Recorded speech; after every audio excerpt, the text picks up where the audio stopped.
नमस्कार साथियों, Suryanagari unique law classes के यूट्यूब चैनल पर मैं डॉक्टर उर्मिला राठी आपका हार्दिक स्वागत और अभिनंदन करती हूँ।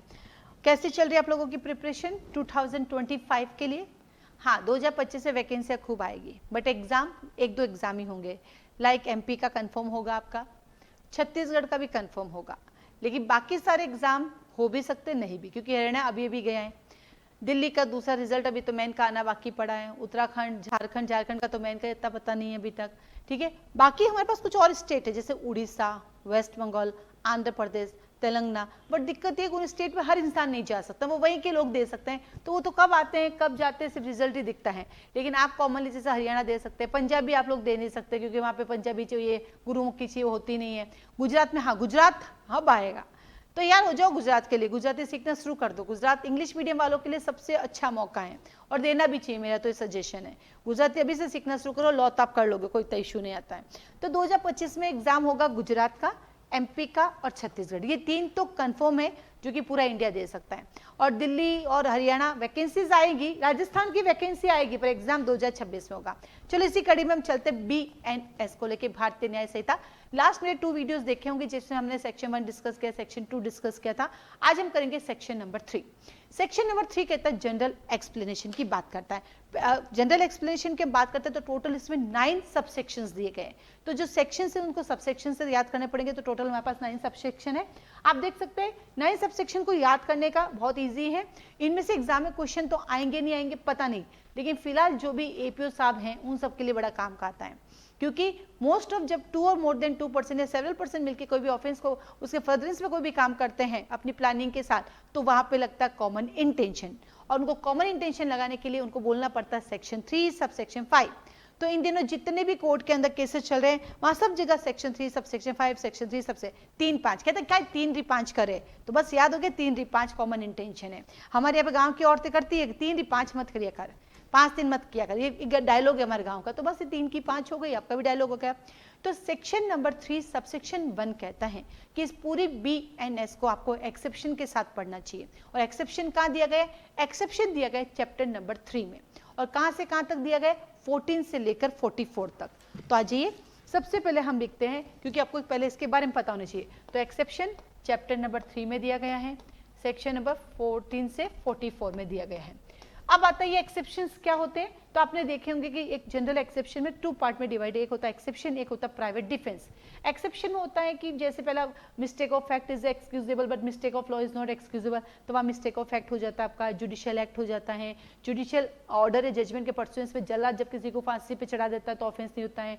या एक्ट ऑफ नेसेसिटी होता है, या फिर एक्सीडेंट हो गया, रब्बा रब्बा होता है, या फिर विदाउट इंटेंशन आप गुड फेथ में किसी के लिए काम करते हो, या किसी की कंसेंट के साथ कोई भी आप काम करते हो, या ट्रिफलिंग हार्म हो जाता है, या कोई आपसे डरा धमका के कोई कार्य करवाता है। ये जो सारे काम होते हैं इनको बोलते हैं जनरल एक्सेप्शंस। और जो प्राइवेट डिफेंस में चलते हैं, तो प्राइवेट डिफेंस क्या होता है? जब कोई भी आपको मारने के लिए आ रहा है, आप अटैकर को मार भी सकते हो। तो प्राइवेट डिफेंस की जो सबसे बड़ी बात क्या है कि आप अटैकर की डेथ भी कोज कर सकते हो और आपका मैटर क्या बोलते हैं मर्डर में या कल्पेबल होमिसाइड में नहीं आएगा, यानी आपका मैटर 102 के अंदर या 103 के अंदर नहीं आएगा।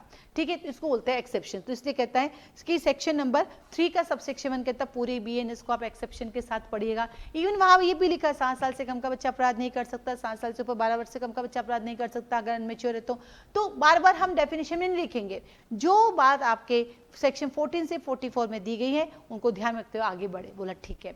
देन आता है हमारे पास सेक्शन 3 का सबसेक्शन 2, और सबसेक्शन 2 कहता है एक्सप्लेनेशन। इस BNS में जहां जहां एक्सप्लेनेशन दिए गए हैं वो सारे एक्ट के साथ पढ़ना होगा। ये एक्सप्लेनेशन क्या है आइए बात करते हैं। जब कभी भी आप पढ़ते हैं क्रिमिनल कॉन्स्पिरेंसी, जब कभी भी आप पढ़ते हैं क्या बोलते हैं अबेटमेंट, इन सब में एक्सप्लेनेशंस दिए हुए, वहाँ उनके एक्सप्लेनेशंस के कुछ मीनिंग बताए गए। जब आप कभी पढ़ोगे मर्डर, कभी पढ़ोगे कल्पेबल होमिसाइड, वहाँ पे उनके एक्सप्लेनेशंस दिए गए। तो कहते हैं इन एक्सप्लेनेशन को इस एक्ट के साथ साथ आपको पढ़ना पड़ेगा ताकि आपको पता रहे। जैसे कि एग्जाम्पल, जब कभी भी हम अबेटमेंट करते हैं तो अबेटमेंट में कहा गया है कि कॉन्स्पिरेंसी करते हैं अबेटमेंट की, और जब हम पढ़ते हैं क्रिमिनल कॉन्स्पिरेंसी और वहाँ पे बताया कॉन्स्पिरेंसी क्या है, तो उन दोनों की जब एक्सप्लेनेशन पढ़ते हो तो आपको उसको क्लियर हो जाता है कि कॉन्स्पिरेसी के पॉइंट ऑफ व्यू से क्या है कि कैसे प्रोसीड करेगा, कैसे नहीं करेगा। ठीक वैसे जब आप पढ़ते हो कल्पेबल होमिसाइड और जब आप पढ़ते हो मर्डर, तो वहाँ पे जब आप एक्सप्लेनेशन पढ़ोगे तो पता चल जाएगा कि कब कल्पेबल होमिसाइड मर्डर हो जाता है और कब मर्डर कल्पेबल होमिसाइड बन जाता है। तो इसलिए कहता है सेक्शन नंबर 3 सबसेक्शन 2 कि इस पूरे के अंदर जो एक्सप्लेनेशन दिए गए उनको देखते हुए आपको आगे बढ़ना है। फिर चलते हैं हम सबसेक्शन 3 की तरफ। सबसेक्शन 3 कहता है कि वाइफ, क्लर्क और सर्वेंट, आपकी वाइफ, ना कि पड़ोस की वाइफ। पड़ोस की वाइफ के लिए तो फिर अपना अडल्ट्री आ जाता है, अडल्ट्री तो हट गया, लेकिन दूसरा केस अभी भी बचा हुआ है। ठीक है, तो क्या कहता है सबसेक्शन 3 कहता है कि वाइफ, क्लर्क और सर्वेंट, अगर इनको हम कोई भी चीज देते हैं आपके भी यहाँ पर मानी जाएगी। अब इस बार देखते हो वाइफ और हस्बैंड दोनों वर्ड लिखा होता है, हस्बैंड और वाइफ, यानी वाइफ के भी यहाँ पर हस्बैंड के पास कोई चीज है, हस्बैंड के यहाँ पर वाइफ के पास कोई चीज है, तो डिम्ड किया जाएगा वो आपके पास ही है। तो देखो इसमें लिखा होगा हस्बैंड और वाइफ दोनों है, हस्बैंड और वाइफ दोनों लिखा हुआ है। ठीक है, फिर आपका क्लर्क, मैं आपके घर पे कुछ सामान देके गया, आप अवेलेबल नहीं थे, मैंने आपके सर्वेंट को दे दिया, आपके क्लर्क को दे दिया, तो डिम्ड किया जाएगा कि हमने आपको सामान दे दिया। ठीक वैसे आपके भी यहाँ पर उनके पास कोई चीज मिलती है, जैसे कोई ऑफेंस कमिट हो रहा है आपके सर्वेंट के द्वारा किया गया आपके यहाँ नौकरी करते हुए, तो उसमें वाइकेरियस लायबिलिटी भी आ जाती है। तो एक्सप्लेनेशन 1 कहता है एक्सेप्शन के साथ पढ़ो, एक्सप्लेनेशन नंबर 2 सबसेक्शन 2 कहता है एक्सप्लेनेशन, और सबसेक्शन 3 कहता है वाइफ, क्लर्क और सर्वेंट। नंबर 4 कहता है एक्ट में इलीगल ओमिशन भी शामिल है। बात करते हैं एक्ट की। एक्ट की डेफिनेशन कहाँ पढ़ी, ऑब्लिक करके लिखो, सेक्शन नंबर 2 सबसेक्शन 1 का ए, और वहां पे पढ़ा एक्ट का मतलब सीरीज ऑफ एक्ट भी आता है। और मैंने आपको जब सेक्शन नंबर 1 सबसेक्शन नंबर आपको पढ़वाया था 3, तब मैंने आपको एक डेफिनेशन लिखवाई थी कि एक्ट का मतलब होता है प्रोहिबिटेड बाय लॉ और ओमिशन का मतलब होता है बाउंड बाय लॉ। तो क्या करते हैं कि एक्ट कहता है कि मेरे साथ इलीगल ओमिशन भी आता है, यानी जहां पर आप कोई काम करने के लिए बाउंड है और इलीगली आप उसको डिनाई करते हैं तो इलीगल ओमिशन कहलाता है। तो पहला आता है सबसेक्शन 1 कहता है एक्सेप्शन को देखो, सबसेक्शन 2 कहता है एक्सप्लेनेशन को देखो, सबसेक्शन 3 कहता है हस्बैंड वाइफ, क्लर्क और सर्वेंट, और सबसेक्शन 4 कहता है एक्ट में इलीगल ओमिशन भी आता है। Now subsection 5 common intention. What do mean common intention? तो बोलता कॉमन इंटेंशन में आपके पास 2 बातें होना जरूरी। Number 1 pre meeting of mind होना चाहिए, और नंबर टू कहता है प्री मीटिंग ऑफ माइंड होगा और एक्टिव पार्टिसिपेशन होना चाहिए। अगर ये 2 चीजें आपके पास होती हैं तो कॉमन इंटेंशन कंप्लीट होता है। और कॉमन इंटेंशन को समझने के लिए सबसे बेस्ट आपका है महबूब शाह वर्सेस एम्परर का केस। वहां पे कॉमन इंटेंशन और सेम इंटेंशन में डिफरेंस बताया गया कि कॉमन इंटेंशन के लिए क्या मस्ट है, प्री मीटिंग ऑफ माइंड होना चाहिए और सेकंड एक्टिव पार्टिसिपेशन होना चाहिए। जबकि सेम इंटेंशन तो एक साथ हो सकता है, हम सबका सेम इंटेंशन है आरजेएस की तैयारी करना, ठीक है, लेकिन जब हम बात करते हैं मुझे पूजा के मर्डर करना है और आपको भी पूजा का मर्डर करना चाहते हैं और रास्ते में पूजा मुझे भी दी गई, आपको दी गई, और आपने भी पूजा को मारा, मैंने भी मारा, तो यहाँ पे क्या था सेम इंटेंशन, क्योंकि हमारी प्री मीटिंग ऑफ माइंड है। लेकिन घर से प्लानिंग करके जाता है कि हमें पूजा का मर्डर करना है, तो उस केस में आता कॉमन इंटेंशन। अब सबसे अच्छी बात, कॉमन इंटेंशन में मिनिमम कितने % चाहिए? यहाँ पे देखो कोई 2 लिखा है, नहीं लिखा है, बट हमारे मुंह से क्या लिखता है, मिनिमम 2। ठीक है, यहाँ पे सेवरल पर्सन यूज किया गया है, ना कि यहाँ पे, क्योंकि आप किसी के घर के अंदर घुस के उसको मारते हो, किसी को उसके घर में 5 या 5 से अधिक व्यक्ति किसी के घर के अंदर जाके मार के आते हैं, तो ये क्या है, ये अनलॉफुल असेंबली थोड़ी है। अनलॉफुल असेंबली के खुद के 5 पॉइंट दिए गए कि इन केस में आप करते हो तो अनलॉफुल असेंबली है। तो किसी के घर में जाके आपने मारा तो कहां से अनलॉफुल असेंबली आया? तो इसलिए यहाँ पे सेवरल पर्सन वर्ड यूज किया गया है, ना कि 5 और मोर देन 5 या 2 और मोर देन 5। लेकिन इनडायरेक्टली यहाँ पे हम कई बार क्वेश्चन में देखते हैं 2 और मोर देन 2 आ जाता है। ठीक है, तो क्या कहा, सेवरल पर्सन होना चाहिए, उनकी प्री मीटिंग ऑफ माइंड होना चाहिए, एक्टिव पार्टिसिपेशन होना चाहिए, और उसके फर्दरेंस में जब काम करते हैं कॉमन इंटेंशन कहलाता है। अब यह एक्टिव पार्टिसिपेशन का मतलब ये नहीं है कि आपका घटना प्लेस पे प्रेजेंट होना जरूरी, ना ना ना, आप घर पे बैठ के भी फोन पे सारे डायरेक्शन दे सकते हैं। अपन मूवीज देखते हैं, टीवीज देखते हैं ना, तो जहाँ पे अंधेरा होता है सिर्फ हाथ दिखाई देता है, फोन पे बातें करता है और एक आदमी जाके किसी को मारता है, तो ये जो घर बैठ के ऐसे फोन पे बात करते थे, ऐसे हाथ घुमाता ना, वो भी इक्वल लाइबल होगा। तो क्या कहता है सबसेक्शन 5 कॉमन इंटेंशन के प्रदर्शन में जो भी आप काम करेंगे आप इक्वली लाइबल होंगे। तो सबसेक्शन 1 कहता है मैं हूं आपका एक्सेप्शन, 2 कहता है मैं एक्सप्लेन करूंगा, 3 कहता है कौन करेगा, हस्बैंड वाइफ क्लर्क सर्वेंट, 4 कहता है क्या करेगा, एक्ट में लीगल ओमिशन शामिल है, तो 5 कहता है सब कैसे कॉमन इंटेंशन है। अब आता है सबसेक्शन 6, इंटेंशन में क्या इंक्लूड है, आपका नॉलेज, क्रिमिनल नॉलेज भी इंक्लूड है। अब देखिए कभी हम कहते हैं हर बार इंटेंशन होना जरूरी, नहीं नहीं नहीं, नॉलेज भी सफिशिएंट है। आप जाइए, आप पढ़िए कल्पेबल होमिसाइड का 3रा पॉइंट ओनली नॉलेज है वहां पे, आप जाइए मर्डर में पढ़िए आपका 4था पॉइंट, वहां भी नॉलेज सफिशिएंट है। आप 180 की स्पीड से गाड़ी चला रही है, आपको शौक है, लेकिन आपको नॉलेज है कि इस गाड़ी के आगे जो भी आएगा मैं ब्रेक नहीं लगा पाऊंगा, वो तो उड़ेगा, क्या आपका मारना उसका इंटेंशन था? नहीं, बट यू हैव नॉलेज। ठीक वैसे ही जब बाइगेमी करते हैं तो क्या इंटेंशन जरूरी नहीं, सिर्फ नॉलेज। तो यहाँ कहता है कि हमारे पास जो नॉलेज है वो भी अपने आप में सफिशिएंट है और वो भी सबको इक्वल लाइबिलिटी देता है। जैसे मान लीजिए 2 लोग हैं, दोनों का काम है सबको मर्डर करना, तीसरे नॉलेज के साथ उसका दोस्त है, तीसरा उनके साथ घूमता फिरता, उनको उस तीसरे का इंटेंशन ही है मारपीट करना, लूटपाट करना, लेकिन उसको नॉलेज है कि उसके 2 दोस्त क्या काम करे, अगर वो साथ रहा तो वो भी कहता है ना, एक खराब सेब पूरे सेब को खराब करती है, एक खराब मछली पूरे तालाब को खराब करती है, तो वैसे ही आपकी संगति भी पूरी चीजों को खराब करती है। तो यहाँ पे नॉलेज सफिशिएंट है, हर बार क्रिमिनल इंटेंशन होना जरूरी नहीं है। तो पहला आता है आपके पास एक्सेप्शन, दूसरा आता है एक्सप्लेनेशन, तीसरा आता है आपके पति पत्नी क्लर्क, और चौथा आता है आपके पास एक्ट में इलीगल ओमिशन, और पांचवा आता है आपका कॉमन इंटेंशन, छठा आता है क्रिमिनल नॉलेज। ने चलते सबसेक्शन 7 के अंदर। सबसेक्शन 7 कहता है पार्टली एक्ट पार्टली ओमिशन। सबसे बेस्ट है अपनी पत्नी को खाना नहीं देना और फिर उसको मारना, तो पार्टली एक्ट किया उसको ठोका, और पार्टली ओमिशन किया उसको मारा बेचारे को, नहीं पार्टली एक्ट किया उसको मारा, और पार्टली ओमिशन उसको खाना नहीं दिया जहां आपकी ड्यूटी थी खाना देना। तो एक केस है Om Prakash versus state of UP. उस केस में यही हुआ था कि एक हस्बैंड था, वो अपनी पत्नी को जो खाना नहीं देता था और उसको मारता भी था, यानी पार्टली एक्ट किया पार्टली ओमिशन। और फिर जब उसके ससुराल वाले ने, ओम प्रकाश के जब ससुराल वाला आए और उन्हें अपनी बेटी को देखा, वो कैसे हालत में पाई गई, वो अधमरी हालत में पाई गई, तो ओम प्रकाश पर एक केस फाइल किया। और जब कोई अधमरी हालत में मिलता उसको बोलते हैं अटेम्प्ट टू मर्डर। मर जाता तो मर्डर हो जाता, बट क्या हुआ, अधमरी हालत में पाई, अटेम्प्ट टू मर्डर का केस। तो कैसे किया उसने, पार्टली एक्ट और पार्टली ओमिशन करके किया। देन आता है आपके पास सबसेक्शन 8।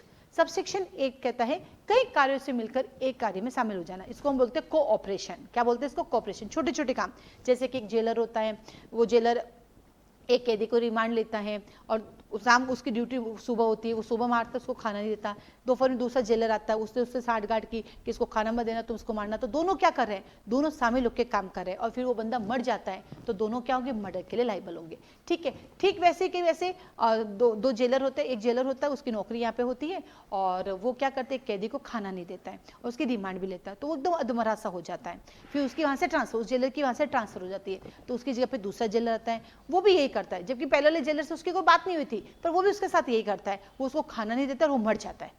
अब यहाँ पे क्या दोनों जेलर की इक्वल लायबिलिटी होगी, नहीं होगी, क्योंकि सबसेक्शन 8 कहता है कि जब दोनों के बीच में कोई बात हो कि अगर वो प्लानिंग करके करते हैं तो दोनों इक्वल लायबल होंगे। लेकिन फर्स्ट वाले मैटर में तो दोनों इक्वल लायबल थे, वो सुबह खाना नहीं देता था, रिमांड लेता था, वो शाम को खाना नहीं देता, रिमांड लेता, तो मर गया। तो दोनों ने मिलकर काम किया, सुबह तूने किया, शाम को मैंने किया, और प्लानिंग के साथ किया।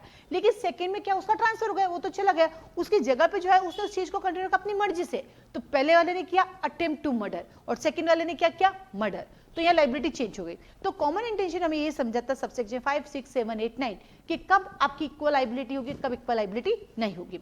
नाउ सबसेक्शन 9 कहता है बहती गंगा में हाथ धोना। मैं हमेशा ऐसे ही पढ़ती हूँ, बहती गंगा में हाथ धोना, यानी कई कार्यों में से एक कार्य आपने भी किया। एग्जाम्पल के लिए ए और बी में आपस में झगड़ा हो रहा था, ए ने बी को माँ बहन की गाली निकाली, बी को आ गया गुस्सा, पास में सी खड़ा था, उसने इस मौके का फायदा उठाया और उसने एक डंडा लेके, उसके एक लोहे का सरिया लेके बी के हाथ में पकड़ा दिया और बी ने गुस्से में ए के ऊपर मारा, ए मर गया।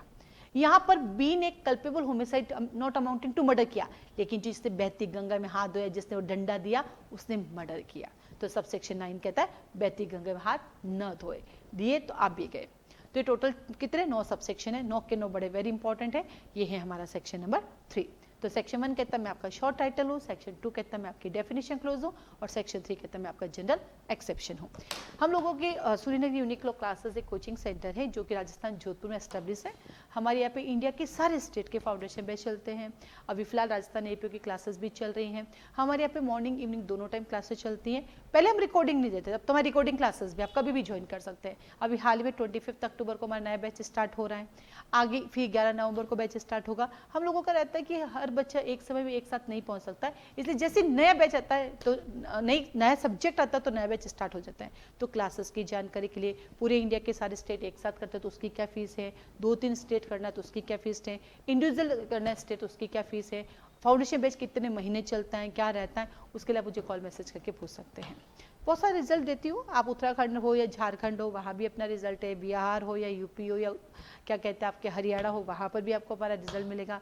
ऑफ कोर्स राजस्थान में तो रिजल्ट है ही है, गुजरात में भी है, महाराष्ट्र में भी हैं, एमपी में भी हैं, छत्तीसगढ़, लगभग जहाँ जहाँ से स्टेट से बच्चा है वहाँ वहाँ रिजल्ट दिया है।